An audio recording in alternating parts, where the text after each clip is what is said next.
नमस्कार दोस्तों, स्वागत है आपका डिफेंस अफेयर्स में। तो दोस्तों, ये बात आप सभी जानते हो कि आज के टाइम में रशिया और यूक्रेन के बीच टेंशनें बिल्कुल नेक्स्ट लेवल पर पहुंची हुई हैं। और आप सभी के ये बात भी काफी अच्छे से याद होगी कि 1991 में जब सोवियत यूनियन टूटा था तो उस दौरान सोवियत यूनियन बहुत से छोटे छोटे देशों में बट गया था और उसी टाइम यूक्रेन एक देश बना था। और दोस्तों, आपको सबसे इंटरेस्टिंग बात बता दें कि उस दौरान यूक्रेन के पास करीब 5000 ऐसी मिसाइलें थी जो परमाणु हमला करने में सक्षम थी। लेकिन अब आपके मन में एक सवाल यह आ रहा होगा कि 5000 मिसाइलें यूक्रेन के पास थी तो अब कहां गई वो मिसाइलें? तो दोस्तों, इस बात के पीछे रीजन यह है कि 1994 में France, Britain, America, Russia, China, ये पांचों देश यूक्रेन में पहुंचे और इन्होंने यूक्रेन को ये कहा कि आप नॉन न्यूक्लियर कंट्री बन जाइए और अगर आप ऐसा कर देते हैं तो हम आपको पूरी तरीके से प्रोटेक्ट करेंगे। तो दोस्तों, आपको बता दें कि उस दौरान अमेरिका को तो ये खतरा हो रहा था कि कहीं यूक्रेन रशिया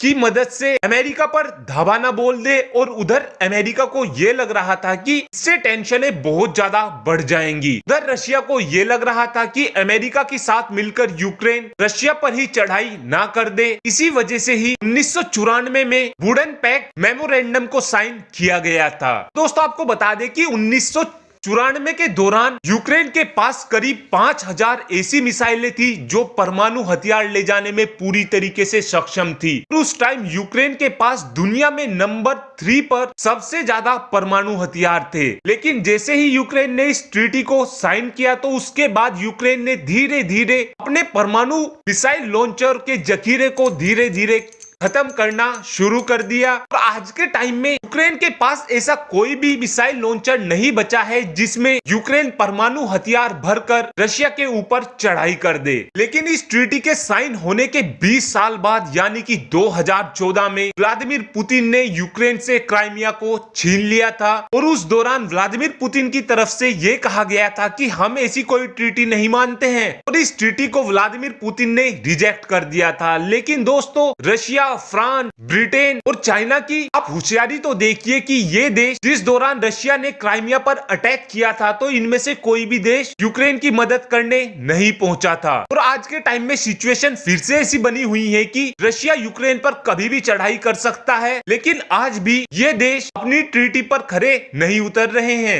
एक तरफ तो अमेरिका की तरफ से बिल्कुल साफ कर दिया गया है कि वो यूक्रेन में अपनी सेना को नहीं उतारने वाले हैं और 1994 में इन्होंने लिखित में ये दिया था कि अगर यूक्रेन पर कोई भी संकट आएगा तो हम अपनी सेना को यूक्रेन की मदद करने भेजेंगे। और दोस्तों, अगर आज के टाइम में यूक्रेन के पास में 5000 मिसाइल लॉन्चर होते तो रशिया की इतनी हिम्मत नहीं होती कि यूक्रेन के सामने 1 लाख सैनिकों को रशिया तैनात कर सकता। और दोस्तों, अगर रशिया ने यूक्रेन पर कब्जा कर लिया तो उसके बाद नंबर तुर्की का भी आने वाला है, क्योंकि व्लादिमीर पुतिन की तरफ से पहले ही कह दिया गया है कि वो सोवियत यूनियन को फिर से खड़ा करेंगे। तो दोस्तों, आपको क्या लगता है कि रशिया की तरफ से यूक्रेन पर अटैक किया जाएगा या फिर नहीं? आप इस बात का आंसर कमेंट बॉक्स में दे सकते हैं। Thanks for watching this video.